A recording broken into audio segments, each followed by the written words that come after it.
আপনারা এখান থেকে এলডি ট্যাক্স ভূমি উন্নয়ন করটা আপনারা পরিশোধ করতে পারবেন। আপনাদের যদি খতিয়ানের প্রয়োজন হয়, ডিসিআর এর প্রয়োজন হয়, আপনারা এখান থেকে অনলাইনে কিভাবে আপনারা ওই সেবাটা গ্রহণ করবেন সেটাও আমরা এখানে আপনাদেরকে দেখিয়ে দিব।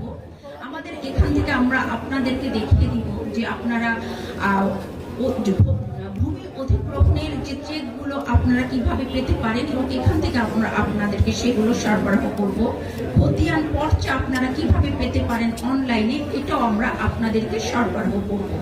আজ থেকে 3 দিন ব্যাপী আপনাদের সদর জ্ঞাতার্থে আমি বলছি, মুন্সিগঞ্জের 6টা উপজেলায় একযোগে 3 দিন ব্যাপী এই ভূমি সেবা মেলাটা আমরা পরিচালনা করব সরকারের পক্ষ থেকে। আমাদের যারা এই পর্যায়ে দক্ষ অফিসার বৃন্দ আছেন, কর্মচারী বৃন্দ আছেন, তারা সার্বক্ষণিকভাবে সকাল 9টা থেকে বিকাল 4টা পর্যন্ত আপনাদের সেবায় নিয়োজিত থাকবে। আপনাদের প্রতি আমি উদাত্ত আহ্বান জানাচ্ছি, আপনারা আসবেন, আপনাদের সেবাগুলো গ্রহণ করবেন। আপনাদের সেবা, সরকারের যে সেবাগুলো, এগুলো যদি আপনাদেরকে আমরা অবহিত করতে পারি তাহলে আমাদের এই আয়োজন সার্থক হবে। আপনাদের সদয় জ্ঞাতার্থে আমরা আরেকটা জিনিস জানিয়ে দিচ্ছি, একটা কিন্তু হটলাইন নাম্বার আছে, আপনারা কি জানেন? 16122। আপনাদের ভূমি সংক্রান্ত যে কোনো বিষয়ে যদি আপনারা সরাসরি সরকারকে জানাতে চান তাহলে আপনারা এই নাম্বারে সরাসরি ফোন করবেন। এছাড়াও আমাদের আরেকটা ভূমি মন্ত্রণালয়ের ওয়েবসাইট আছে land.gov.bd, ওখানে যেও আপনারা আপনাদের তথ্যগুলো বা যে কোনো তথ্য আপনারা দেখতেও পারেন, আপনাদের বিষয়গুলো সম্পর্কে আপনারা জানতেও পারেন।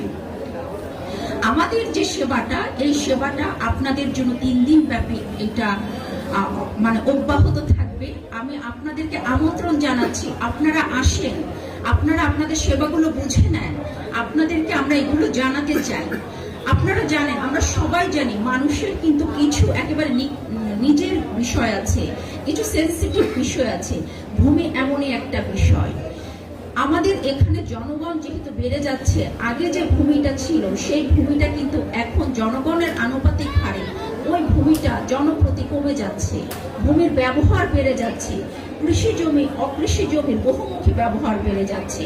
সরকারের পক্ষ থেকে আমাদের যেটা সিদ্ধান্ত, যেটা ডিসিশন, 1 ফসলি 2 ফসলি জমি, কৃষি জমি 1 ইঞ্চি জমিও আমরা অন্য কোনো কাজে, বাণিজ্যিক কাজে ব্যবহার করতে দিব না। আমরা আমাদের যে ভূমি আছে এই ভূমিটার আমরা 100% সদ্ব্যবহার নিশ্চিত করব ইনশাআল্লাহ। আর এই ক্ষেত্রে আমরা আপনাদের সর্বাত্মক সহযোগিতা কামনা করি।